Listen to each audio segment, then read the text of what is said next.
Hi everybody, and welcome to your weekly reading, and this is the moon signs for the week.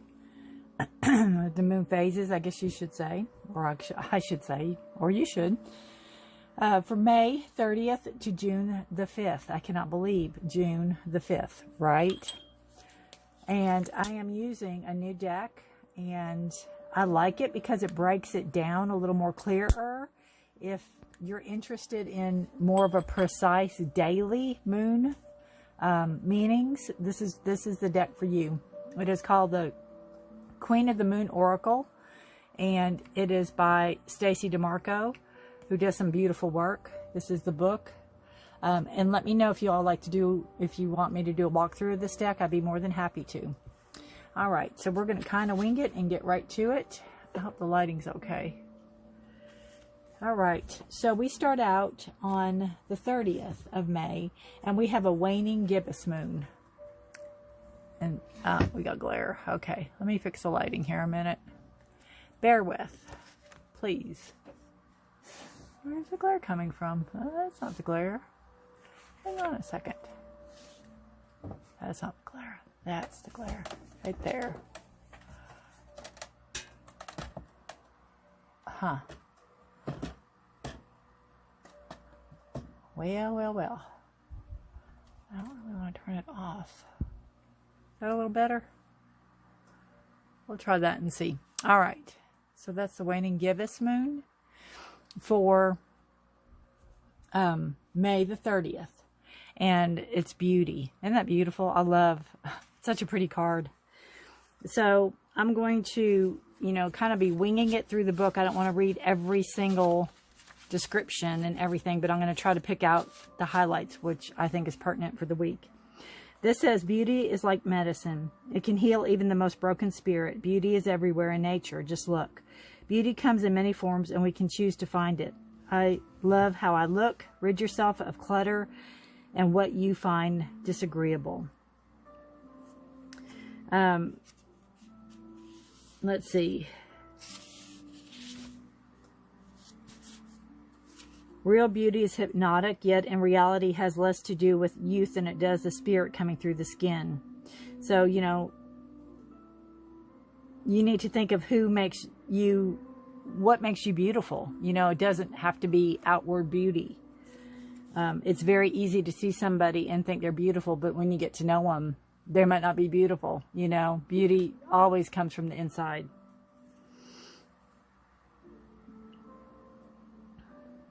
This says, one of the most important differences between the ancient pagan and the modern idea of beauty is that the old ways state there is a need for the core of the self to be developed and strengthened to enable and foster true beauty.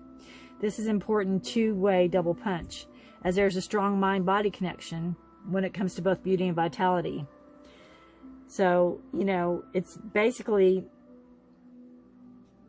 seeing yourself for who you truly are. See the beauty in yourself. See what makes you beautiful, not only to others, but to yourself. What makes you beautiful to yourself? What makes you, what do you highlight inwardly? What can you do better inwardly to bring out the outward beauty? If it is your outward beauty and you're gorgeous, what can you do inwardly to accentuate that and show people how truly beautiful you are inside and out?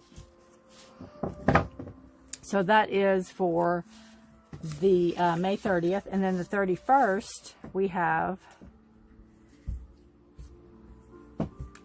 resilience. So it looks like a little struggle there. It reminds me of the Ten of Wands in the Tarot. I guess I can separate these. I don't have to put them all together right now. It looks like a burden, some burden. This is making mistakes builds resilience. I have learned my lessons from the mistakes I have made. I stand strong. I am an adult, and I act with responsibility.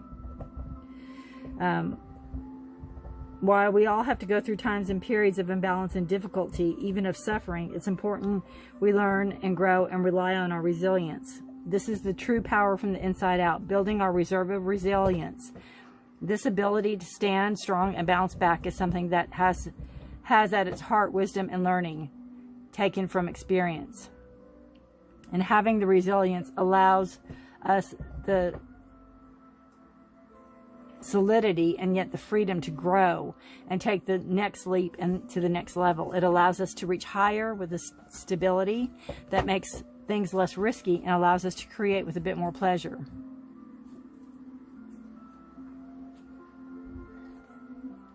All right. And I like this. Remember, mistakes are simply information gathering. That's it. The less drama and guilt and shame you attach to them, the better. The experience of failure or mistake is simply one of learning. That is all. That's beautiful.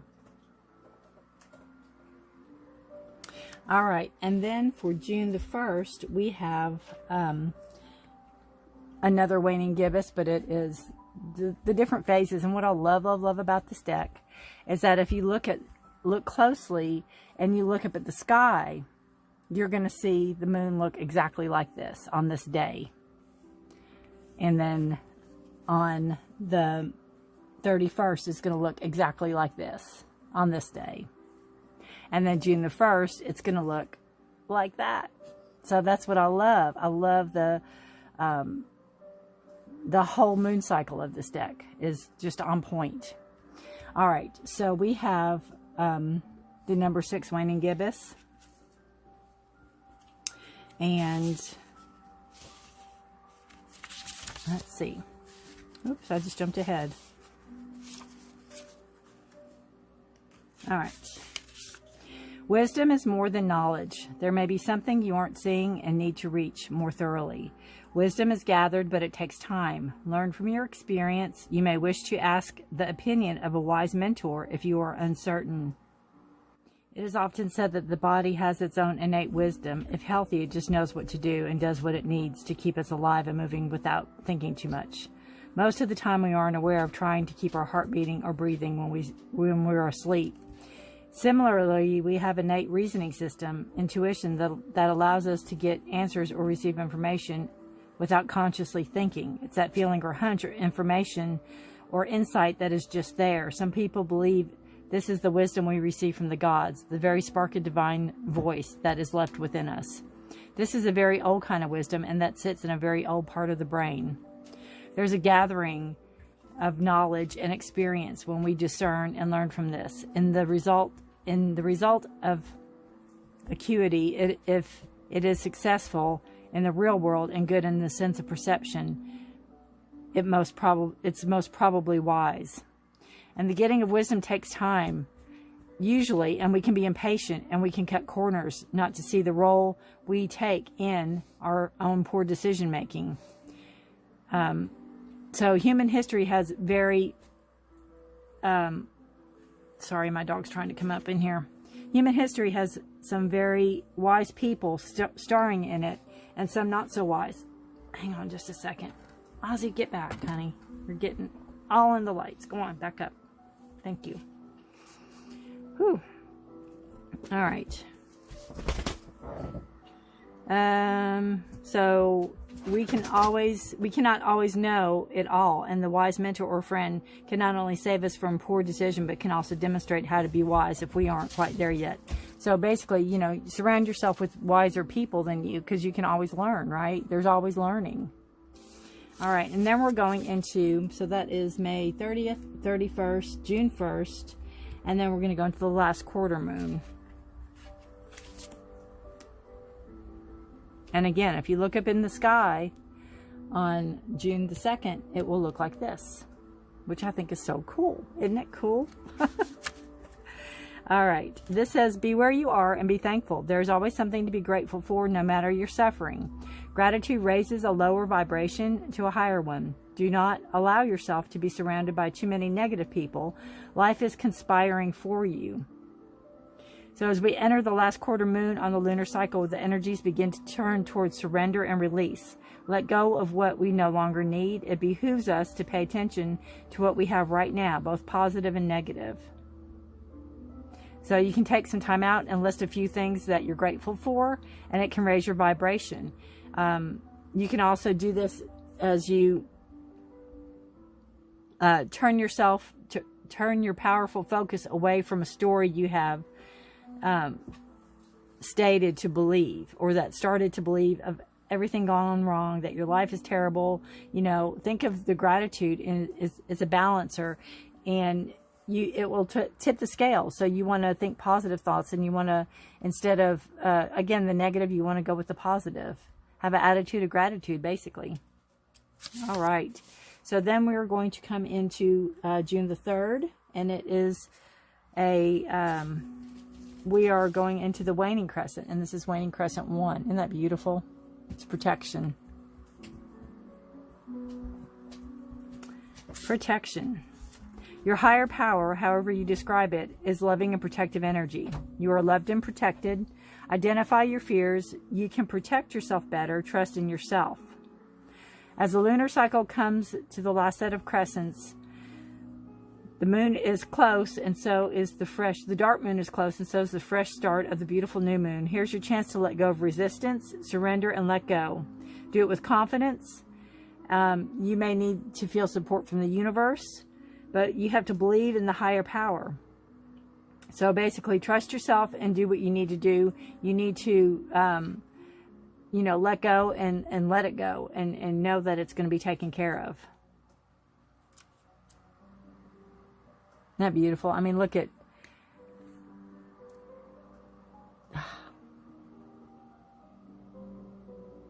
her trust in the bird, you know. That's a beautiful card. So we are in, let's see, the 4th, June the 4th. So we are on waning crescent 2. I know this is a longer way to read the cards, but I think it helps those that are trying to learn the moon phases. And you can always fast forward through this part if you're not interested at all. But I find it fascinating myself. Waning crescent 2 is resistance. Pretty. And again, it looks more like the sun, but that's what the moon will look like.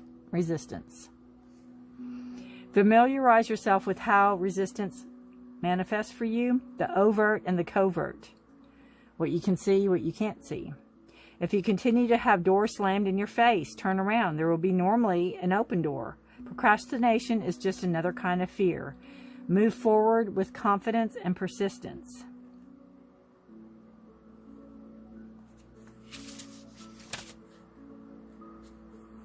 And then it just goes on to describe the covert and the overt. And, you know, when we want to get rid of a bad habit and an addiction to an old pattern, in fact, anything we are thinking of releasing for the dark moon, and feel resistance in doing so, we have a big dose of covert resistance. We must battle the second kind of resistance like we would battle a crafty and terrible enemy. We must raise our shields. Again, raise that vibration up. So it's really it's almost like a week of protection is what I'm feeling. So then we have the third waning crescent. And this will be for June the 5th. And it is surrender. I don't know if that's on there completely. Let's see. Put it right there. Surrender. Isn't that beautiful? Surrendering doesn't mean giving up. Let go of what you no longer need. Stop being so stubborn about holding on to aspects and behaviors that don't align with who you are now. Stop struggling. I mean, didn't that say with the resistance, you know, about letting go of bad behavior or letting go of something that no longer serves you? So we need to surrender.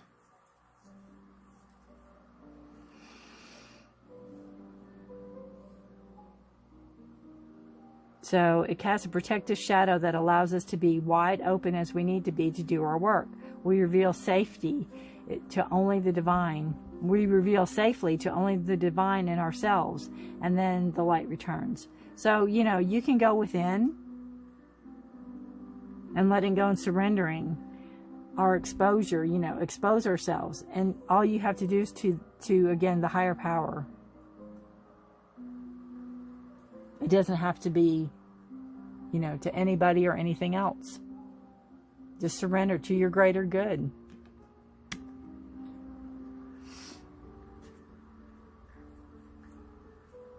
All right.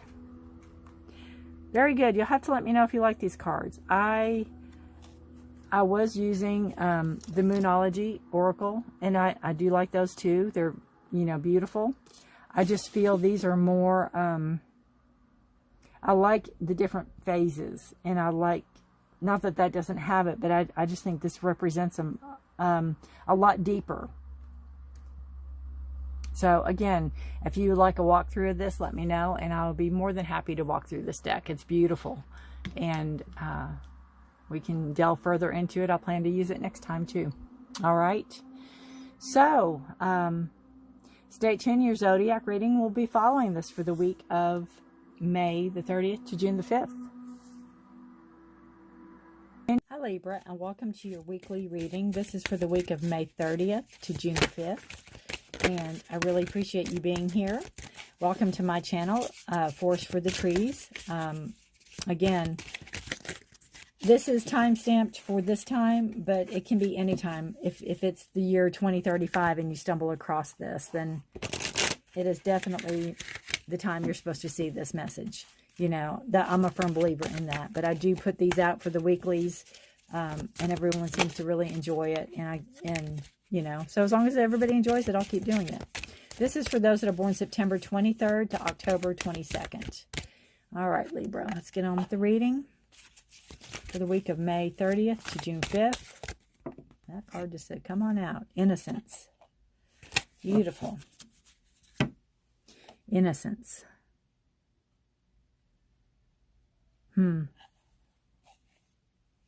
See what we're so innocent about.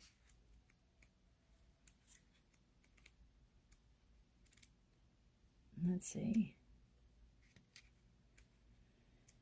This says, focus on innocence as you navigate through the current situation. The purity of innocent heart will guide you and protect you through challenging times.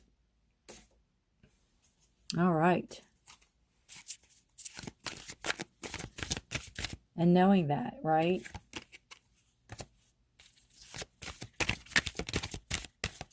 And knowing that. Messenger of fire. All right. And we have the Six of Air. So, messenger of fire, even though this is a female depicted on there, it can be a male. It's just the energies. Messenger of fire is the Knight of Swords card. And the Knight of Swords, I swear. The Knight of Wands, fire. And even though they're a knight, they're a good person. They can be a good person as far as, you know, starting a job, getting a job done, being dependable that way. But if it's a romantic partner, they can be in and out of the relationship. They're not the most stable in romantic partners, if that's what you're looking for.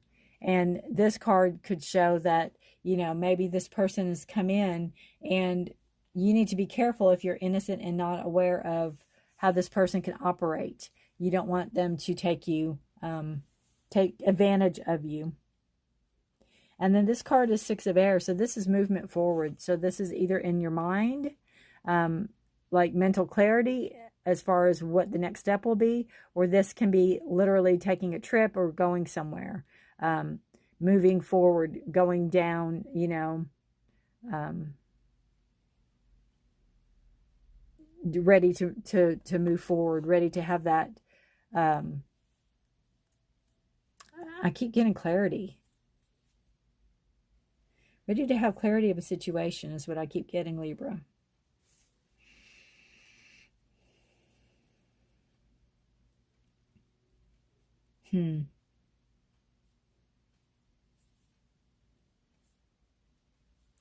Fire is Aries, Leo, or Sagittarius. Air signs are Gemini, Libra, or Aquarius.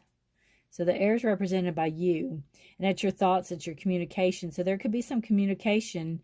And innocence, to me, it could be a child, even though I'm not seeing it as a child, because obviously she's not.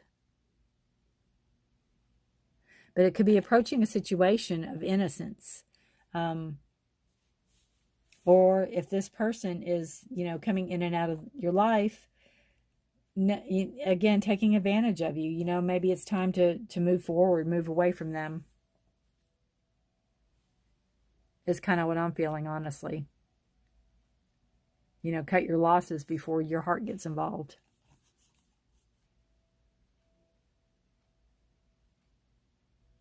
All right. Interesting.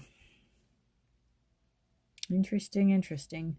Yeah, I just feel it's like the innocence is, you're so wrapped up in it, you know? And this person can make you feel that way. That's the thing about, you know, the Knight of Fire, because they can make you feel that way.